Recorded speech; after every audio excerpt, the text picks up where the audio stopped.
The Earnestly Speaking podcast is a show that is founded on free-flowing conversation and may at times venture into mature subjects. Listener discretion is advised.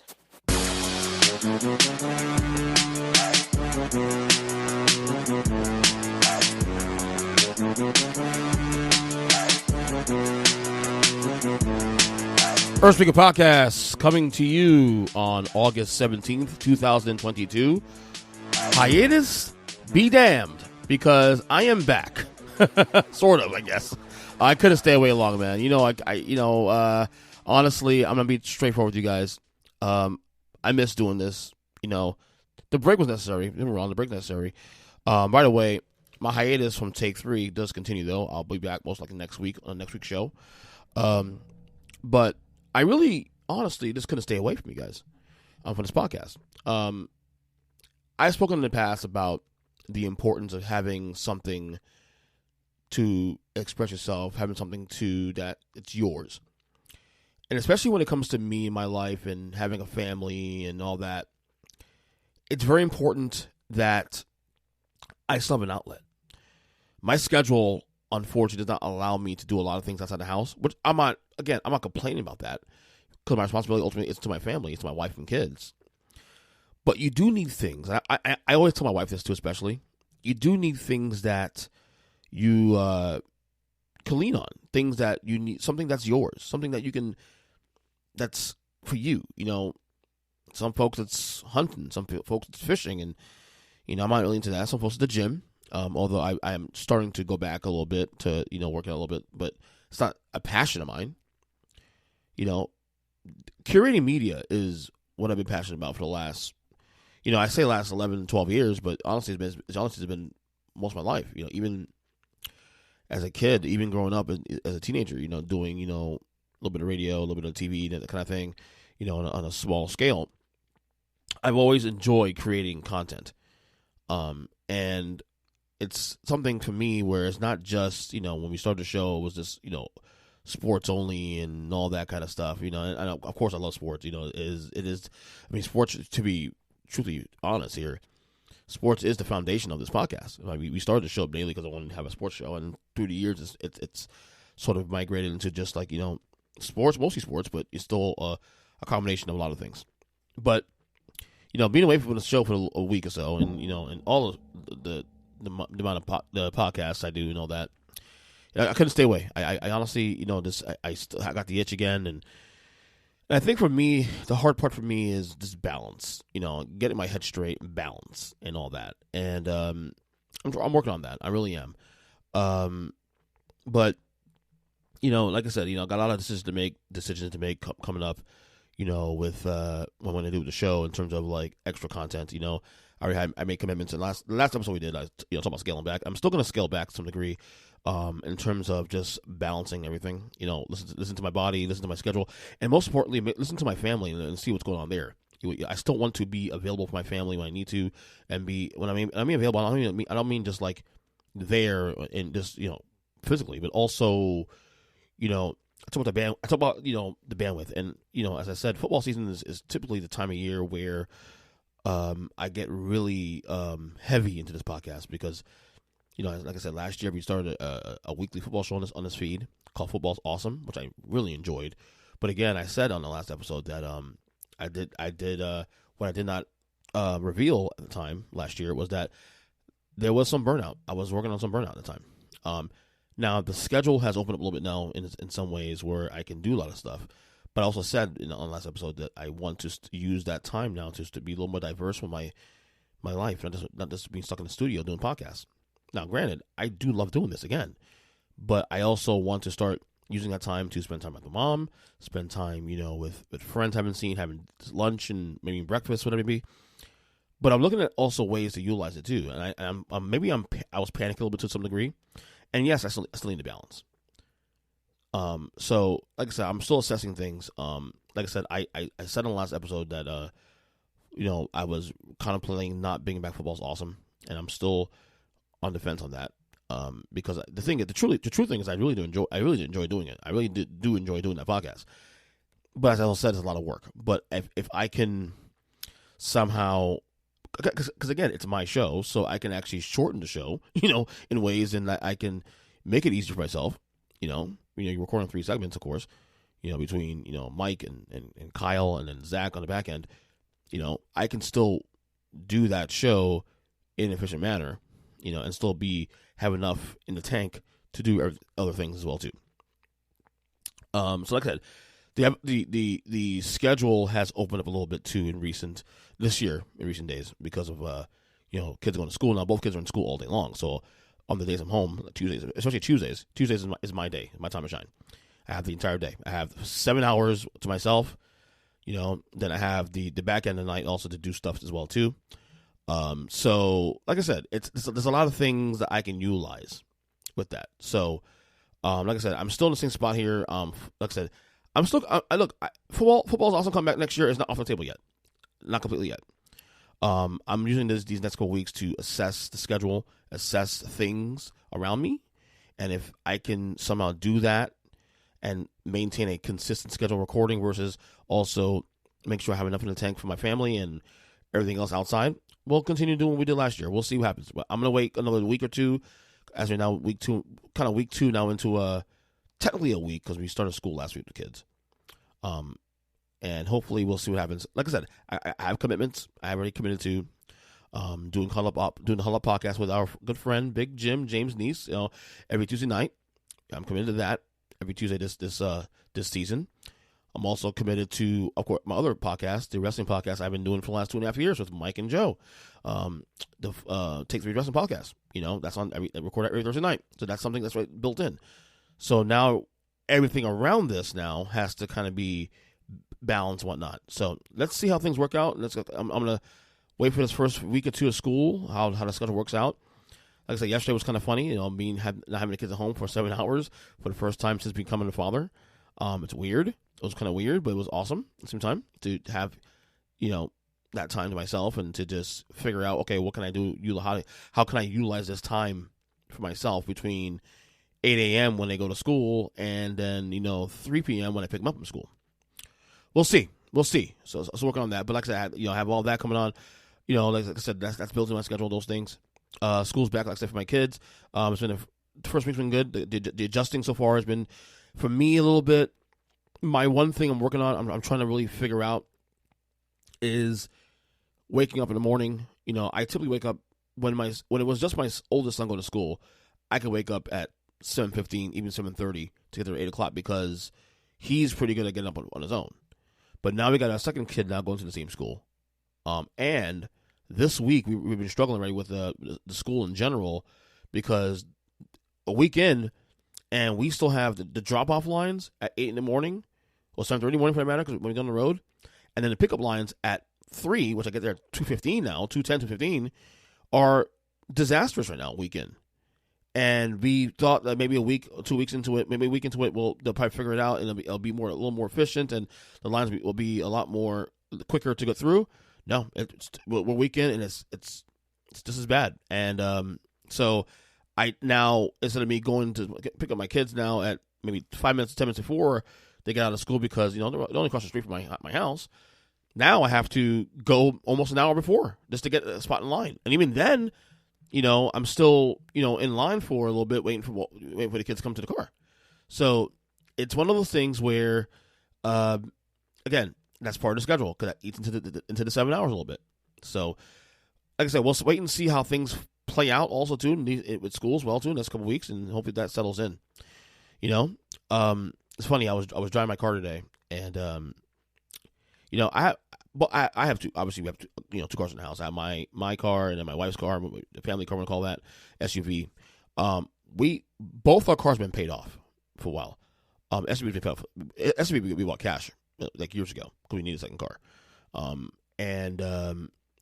I had this car that I have now, a Toyota Corolla I had for, I think I've had it now for 8 years now. 2010 Toyota Corolla, which I paid off a couple of years ago. And obviously I'm enjoying not having car payments, but the car is also falling apart, physically anyway. The car drives fine. I mean, I haven't had much issues mechanically ever because Toyotas are great cars. Toyotas are, cars that like you should and could run to the ground.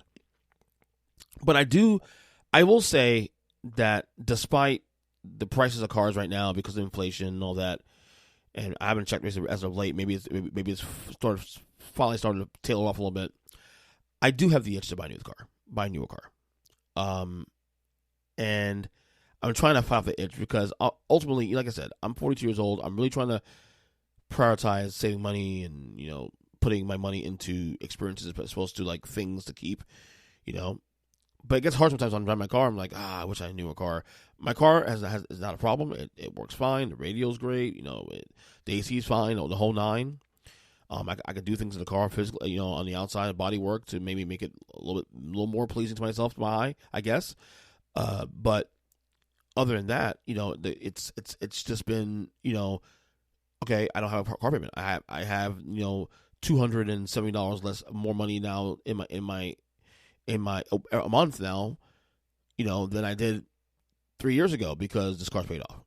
So you look at you're weighing the need or the want for something that it's going to cost you money, versus, the other way. Well, I don't have car payments, and I can put that money elsewhere, So I'm trying to like kind of ignore that itch. My wife and I we both agreed that we keep these cars to run to the ground. That's the way it is because we don't want to have extra payments, extra bills to worry about now. I preach about obviously about minimalism and all that kind of stuff. I'm being truthful here. I don't want to have more payments, but I won't lie. In the last couple of days, I've been kind of like itching to get a new car. I also at some point, I think one of the things I want to do though when I buy another car is I want to go into the, going electric crowd. I want to get into the efficiency crowd. Those cars obviously are a lot of money. So, but that's kind of the plan. There is any plan really, but just trying to stave off that itch for a new car because honestly I really don't need it. I don't need the expense right now. But man, sometimes it gets hard. Sometimes it gets really hard to get tempting to get another car. So.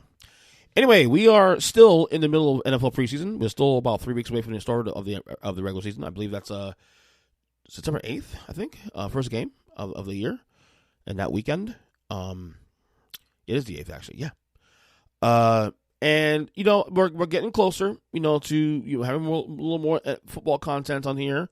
Obviously, like I said, I will have a final decision about football is awesome this year. If we'll do the football show this year on this feed, like I said, I want to do it, but I can't fall off the wagon, So what I wanted to do here real quick, because as we're getting to the this point of the preseason now, we talk about the contenders and pretenders and all that, teams that should be good. I've spoken about obviously in the offseason about how the AFC is stacked. I still believe the AFC is really stacked on paper, but I really believe that as stacked as it looks on paper, I do think that once it gets a couple weeks into the year, it will settle down, and some of the contenders will be contenders, and some teams I think will be good will disappoint and all that. So it got me thinking, ultimately, as many good teams we have in the league now this year on paper coming into the season, especially on the AFC side, how many actual Super Bowl contenders we have in the NFL right now? And I really thought about that. Like, how many actual Super Bowl contenders we have in the NFL? And honestly, when it came down to it for me, it came down to really just 6 teams I looked at that I believe are true Super Bowl contenders. True. And I almost 7 teams actually. I considered Baltimore actually, but I didn't get in my list. Here are my 6 teams I believe are Super Bowl contenders. I have 3 in each conference. To me, the true Super Bowl contenders are both teams that played in the AFC title game last year, Kansas City and Cincinnati. Now, I will say that in the case of KC, of course, losing Tyreek Hill is going to be a big deal. This is the first year we get to see Patrick Mahomes face some pushback.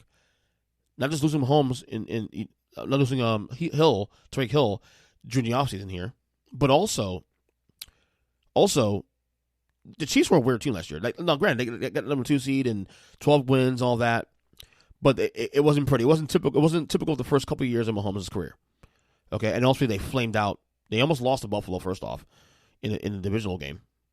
They probably should have. Mahomes 13 seconds, all that, And then, of course, the AFC title game, the meltdown against the Bengals.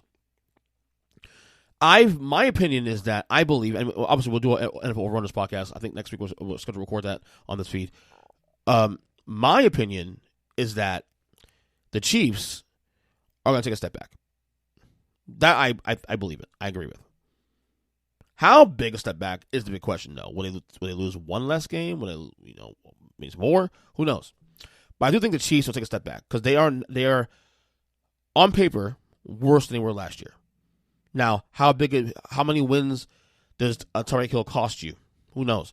But then again, Patrick Mahomes to me right now is still the best quarterback in football, despite the meltdown last year in Cincinnati. I still consider him the best quarterback in football.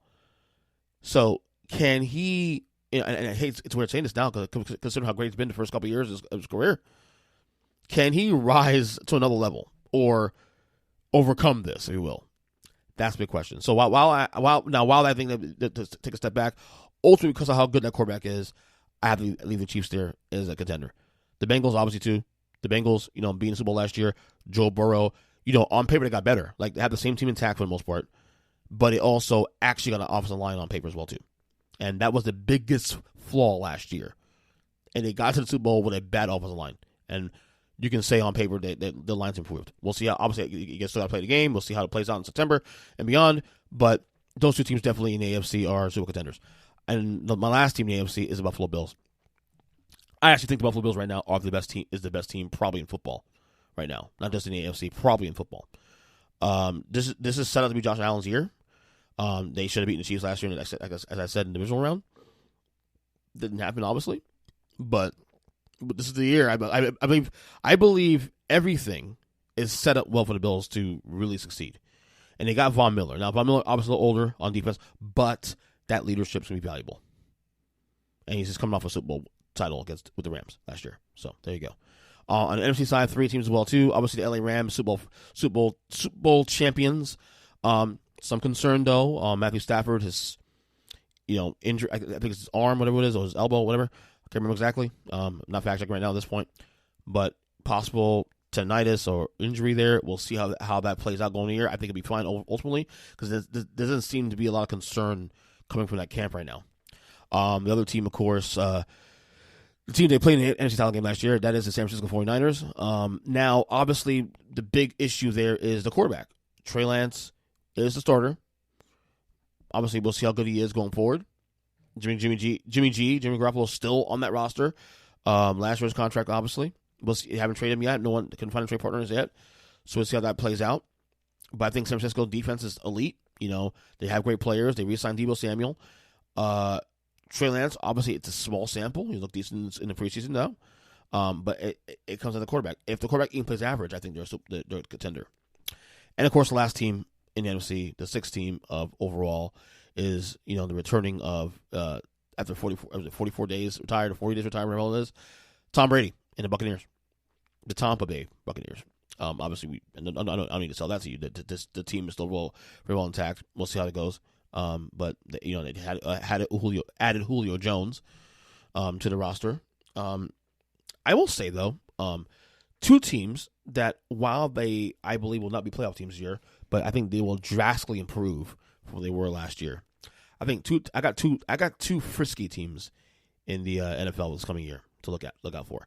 One in the AFC, one in the NFC. In the AFC, look out for the Jacksonville Jaguars. Look, I'm not saying to make the playoffs at all, but I think they're going to be a team that's going to be a hard out. I think they can win upwards of 7 games this year and really set themselves up for the future. They got talent.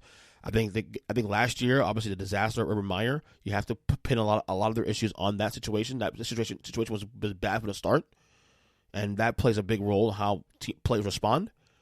We'll see this year, obviously, but I really believe that the Urban Meyer situation and him also getting fired late in the year in December, they started playing better after he left, after he was gone.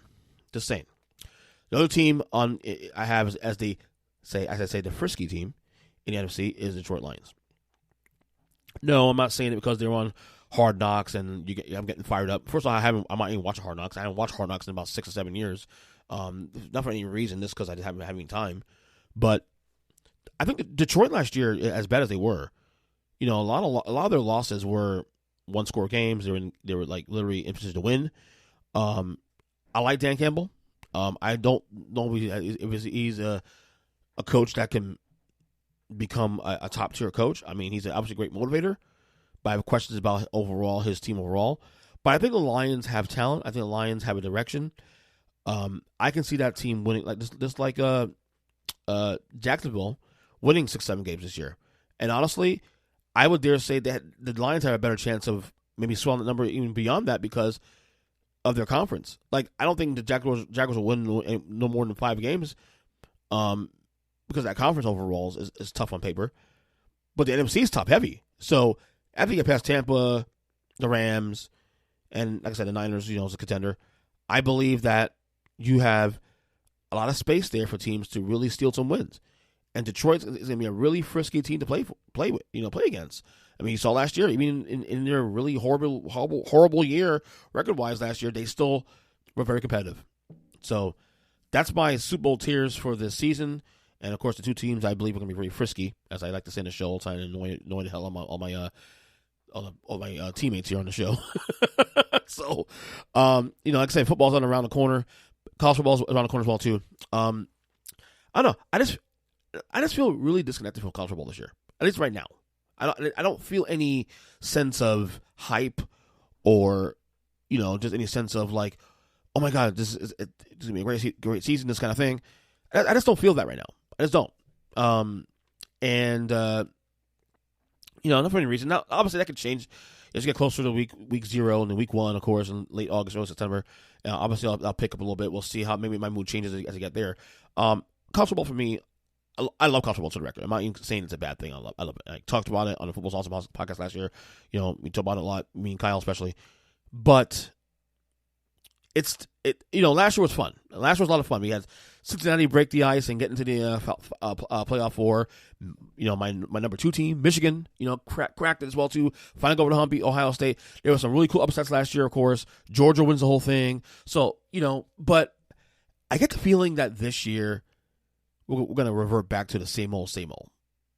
Now, what is the same old? It's simple. Alabama, Ohio State, Clemson, you get the same old. Maybe Oklahoma. The same old teams, man. And I'm not saying they don't deserve to be there, man. You play the games, and you play what's on your schedule and all that. But college football, especially in the last decade, and it's obviously Alabama's a lot to do with this too, especially, but it's been borderline predictable every year. Like, you just know Alabama will be in that Final Four no matter what. You just know Ohio State as long as they beat Michigan, will be in that Final Four every year. Like, that's the norm. You know what I'm saying? That's the norm. So I think all of that, and then, just everything else in general, I just don't feel any hype right now for college football. Again, this may change, and I think will change as I get to week 0, week 1. I also believe a lot of reasons why I don't feel hype about college football is that I also work on Saturdays now. I had off Saturdays for years. So being home watching college football, is actually, just amazing. But at the same time too, I work in a place where we have over 30, 40 TVs. So I work around TVs and they always have games on. So it's not like I'm missing anything, but of course I'm working, and I get up at an hour where I still watch the night games, of course, too, and all that. But it doesn't feel the same when you're there in your own home with your own food and snacks and all that. NFL Sunday, I'm locked in for 8 hours, especially the first 3 hours, 1 to 4, red zone, locked in, boom, let's go. And I got my wings ready to go. I plan out my days. My kids know that go to the pool in the morning, have fun, to have daddy time, and then 1 o'clock, I'm watching football. I don't feel the same hype right now for preseason college football right now. Again, that can change, and I think I expect it to change going forward. But right now, in this moment, as I'm doing this podcast, I don't feel any sort of hype right now. So, anyway, let's see what else got on the docket here. So yesterday, being home all day, I had a chance to really settle in and catch up on content. One show I started watching is a documentary on the Los Angeles Lakers called Legacy, the true story of the LA Lakers. This has been really hyped up the last couple months on Hulu. which is now on Hulu, especially now. They dropped the first 2 episodes this week. I think they drop 2 every week. I don't know how many episodes they're going into. Maybe 8, maybe 10. It looks like a long doc, like kind of like a Last Dance type of thing. So I watched the first 2 episodes of that, thinking that this show, being documentary and being done, with the Lakers and the ownership of, Jeannie Buss and the family and all the usual characters, Magic Johnson and Shaq and all that, you figured, okay, it's going to be some cookie cutter, praise fest in the Lakers and the history and all that. Boy, was I wrong. And this is only based on the first 2 episodes alone. They came out guns a-blazing. First off, if you know about the Lakers, Jerry Buss bought the team in 1979. He's the most storied owner probably in sports, not just the NBA, probably in sports. Bought the team in 1979. Very eccentric guy, family and all that. And if you guys watch HBO's Winning Time, especially covering the Lakers, they covered the first year of Jerry Buss's tenure as owner. And they get into a lot of stuff about his life and him being a playboy, if you will, and being a lot of women and eccentric and just very progressive in the way he does things, and to the point that I wouldn't think he would want that stuff out there. He may feel embarrassed by some of the things being said about him, on there. And obviously you heard Magic Johnson and Jerry West, talk about, publicly saying that they don't like the way they're portrayed in the show. You know what I'm saying? So now I'm watching the documentary, and it does cover that era, especially too, 1979 when Jerry Buss bought the team, but it extends into like the year they beat the Celtics in '85. So it covers the first 6 years of Jerry Buss's tenure as owner. And I'm watching the show again. Magic Johnson on the show, Jerry West is on the show. The Buss family, the daughters, the son, all that. You would think it'd be some cookie cutter thing. No, not at all. In fact, I was stunned just how transparent and honest that the Buss daughters were about their father, the Buss sons were about their father, Magic Johnson, the players. It was very transparent and honest. So much so that it actually it actually confirms the storyline, the narrative given from Winning Time on HBO. Now, obviously, the Winning Time HBO, a little more embellished because it's a dark comedy, so they're going to take things and stretch it just a little bit. But I was telling my friend Ron about this, texted him when I told him I was watching the show, because he's a big Lakers fan, of course, and I told him, I am just stunned just how honest and transparent this show is. Again, 2 episodes in, they covered the first 5-6 years of Jerry Buss's tenure as the owner. Episodes 3 and probably 4, I think I'm dropping 2 at a time, I think, will be next week, and dropping every Monday. Can't wait to watch it. Cannot wait to watch it. All right, what else news I got here before I get out of here? Shocking news for me, especially if you're a Metallica fan, knowing following the band for years, and actually, obviously with follow band and artists, you tend to want to know about the personal life, Shocking news though, Metallica frontman James Hetfield filed for divorce from his wife, Francesa. Now, if you are very familiar with James Hetfield and his life, and and because he's a very private man, but some of the it was shocking because James Hetfield has been with Francesa for 30 years, married 25 years, and if you watch Some Kind of Monster, which I referenced on this podcast a couple episodes back, you see a lot of the demons that James Hetfield had to deal with growing up as a child, going into his adulthood, and of course up to that point when they started filming that documentary in 2001. And his battle with alcohol and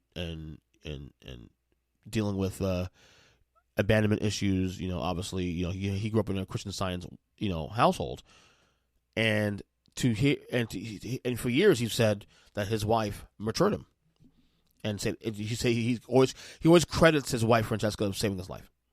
He even said so recently, 6 years ago, when he did an interview with Joe Rogan, on the Joe Rogan Experience. He was on there in November 2016. And, so to hear that, and again, James, you watch the documentary, he goes from this guy, goes to rehab in 2001, and eventually, he's, back, and he's all about family. That is it. Like, family comes first. And the way they structured their recording of St. Anger, and the way they structured, the touring schedule, it was all about the family, and mainly for James, too, especially. And that's just what is and what would be. And then all of a sudden, we get the news that they're getting divorced. And the funny, nothing funny, but the shocking part of all, too, especially, is that he filed. Not her. He filed. Again, I doubt we'll get more information about this because, as I said, and Metallica fans know especially, James Hetfield is a very private man. He's all about the music and his art, and that is it. I remember he had a little stint on Instagram years back, and he said, "Nah, I'm good." He's not on social media at all. So, obviously wish the Hetfields well, of course. I'm saddened because I thought that was one couple, I believe, would have made it to the end, knowing how close James was with the family and his wife. But, things happen. It's weird. I said the same thing. I said this to my wife, too, the other day, because I explained to her about how shocked I was, and she goes to me, "Does that mean we're next?" Does that mean we're next? I'm like, "Honey, what are you talking about?" "Well, we're not going to get divorced. Relax." Everybody's different, But, if you see, like, couples, not just James and Francesa, but any couple who matter, that goes a long time and they seem happy most of the way. And then one day you get that shocking news that they're separating and going for divorce. You have couples of 30, 40 years doing that. It just, I don't know. It's shocking. It really is shocking. So, anyway, last thing before I let you go. This week, I want to make mention of this too. This week, we lost the Queen of Soul, Aretha Franklin. Aretha Franklin is, I'm gonna do a podcast with my wife one of these days, and we're gonna discuss, rank, female vocalists, and we actually were doing that one time. Actually, during the pandemic, we were discussing the idea of doing that with my sister too, especially. And we actually started ranking, at least giving our top 5 or top 10 female vocalists, and we both had Aretha, like, I think top 2 at least. I think the only one we considered putting ahead of her, or maybe at least next to her, is Barbra Streisand, or Whitney Houston. The only 2, really. I always credit Aretha Franklin. I always credit one thing, because you guys know I love music, especially. Music is very important to me. And Aretha Franklin, of course, very important figure to the music industry. I credit my love for wrestling, and I wrote about this actually on my blog a couple of years ago too, the week she passed away, that it was my love for wrestling at a young age that made me discover Aretha Franklin. It was Aretha Franklin again at WrestleMania 3, singing the national anthem, or singing God Bless America. And obviously WrestleMania 3 is a big deal because WrestleMania 3 is a major inflection point in the business of wrestling and the WWE, of course. 93,000 people, attending a series of matches, rather. And it was a big deal, and and WrestleMania 3 is what got me to wrestling in the first place. And also connected me to Aretha Franklin, But, obviously she's one of the all-time greats. I just want to acknowledge that here on the podcast, that she passed away 4 years ago this week. So, anyway, that will do it for this podcast. Dated, of course, August 17, 2022.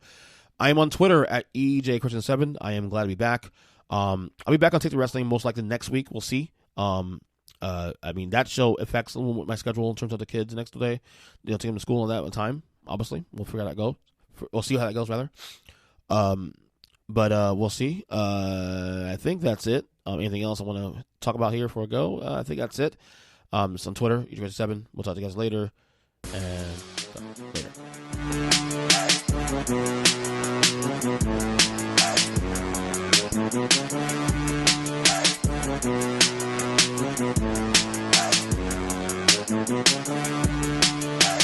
later.